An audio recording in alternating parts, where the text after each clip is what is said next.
ওং নমঃ ভগবতে বাসুদেবায়। শ্রীমদ্ ভগবদ গীতা সপ্তম অধ্যায় বিজ্ঞান যোগ। হরে কৃষ্ণ। আজ আমরা বিজ্ঞান যোগের 25 নম্বর শ্লোকটি শুনব।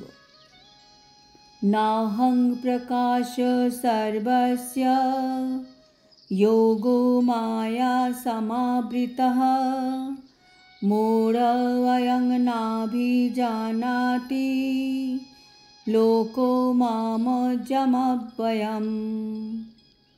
অনুবাদ: আমি মূঢ় ও বুদ্ধিহীন ব্যক্তিদের কাছে কখনো প্রকাশিত হই না। তাদের কাছে আমি আমার অন্তরঙ্গা শক্তি যোগমায়ার দ্বারা আবৃত হয়ে থাকি। তাই তারা আমার অজ ও অব্যয় স্বরূপকে জানতে পারে না। তাৎপর্য: এই শ্লোকে ভগবান বলছেন যে তিনি মূঢ় ও বুদ্ধিহীন ব্যক্তিদের কাছে কখনো নিজেকে প্রকাশিত করেন না। তাহলে প্রশ্ন আসতে পারে, যখন শ্রীকৃষ্ণ এই পৃথিবীতে অবতরণ করেছিলেন তখন তো তিনি সকলের দৃষ্টির মধ্যেই ছিলেন। তাহলে কিভাবে এটি বলা যায় যে তিনি সকলের কাছে প্রকাশিত হন না? আসলে যখন শ্রীকৃষ্ণ পৃথিবীতে অবতরণ করেছিলেন তখন শুধু কিছু সংখ্যক দুর্লভ মহাত্মাই তাকে পরমেশ্বর ভগবান বলে জানতে পেরেছিলেন, সবাই পারেননি। যেমন কৌরব সভায় যখন শিশুপাল সভার অধ্যক্ষ রূপে শ্রীকৃষ্ণকে নির্বাচনের বিরোধিতা করেছিল, তখন ভীষ্মদেব শ্রীকৃষ্ণকে সমর্থন করে তাকে পরমেশ্বর ভগবান বলে ঘোষণা করেন। সেই রকম পঞ্চপাণ্ডব আদি কিছু সংখ্যক মহাত্মাই কেবল তাকে পরমেশ্বর ভগবান রূপে জানতে পেরেছিলেন, কিন্তু সকলে পারেননি। অভক্ত ও সাধারণ মানুষের কাছে তিনি প্রকাশিত হননি। তাই ভগবদ গীতাতে শ্রীকৃষ্ণ বলেছেন যে তার শুদ্ধ ভক্ত ছাড়া আর সকলেই তাকে তাদেরই মতো একজন বলে মনে করে। তিনি কেবল তার ভক্তদেরই কাছে সমস্ত আনন্দের আধার রূপে নিজেকে প্রকাশ করেছিলেন, কিন্তু অল্প বুদ্ধি সম্পন্ন অভক্তদের কাছে তিনি নিজেকে যোগমায়ার দ্বারা আবৃত করে রেখেছিলেন।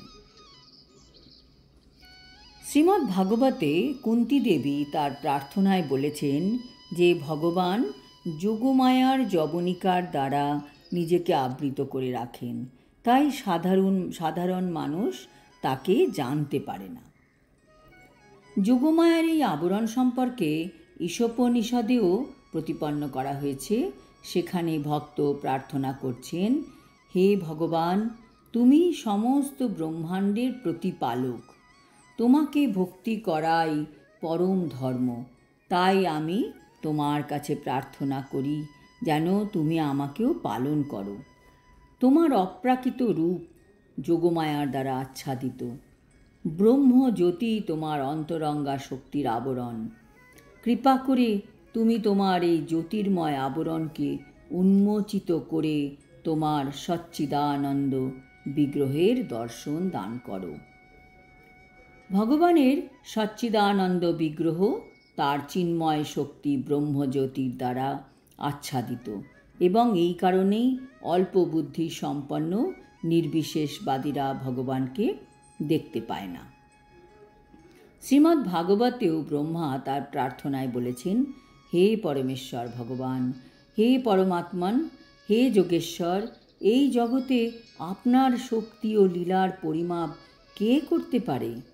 আপনি সর্বদাই আপনার অন্তরঙ্গা শক্তির বিস্তার করছেন, তাই কেউই আপনাকে বুঝতে পারে না। বিদ্বান বৈজ্ঞানিকেরা ও পণ্ডিতেরা এই পৃথিবীর ও অন্যান্য গ্রহের সমস্ত অণু পরমাণুর হিসাব করতে পারলেও তারা কখনোই আপনার অনন্ত শক্তির হিসাব করতে পারে না, যদিও আপনি সকলের সামনেই বিদ্যমান। পরমেশ্বর ভগবান শ্রীকৃষ্ণ কেবল অজই নন, তিনি অব্যয়ও। তার শ্রীবিগ্রহ সচ্চিদানন্দময় এবং তার সমস্ত শক্তি হচ্ছে অব্যয়। আজ এই পর্যন্ত। আগামী শ্লোকে ভগবান বলবেন কিভাবে তিনি প্রত্যেকটি জীবের অতীত, বর্তমান এবং ভবিষ্যৎ মনে রাখতে পারেন, অথচ জীব ভগবানকে মনে রাখতে পারে না। হরি ওম তৎসৎ। হরে কৃষ্ণ।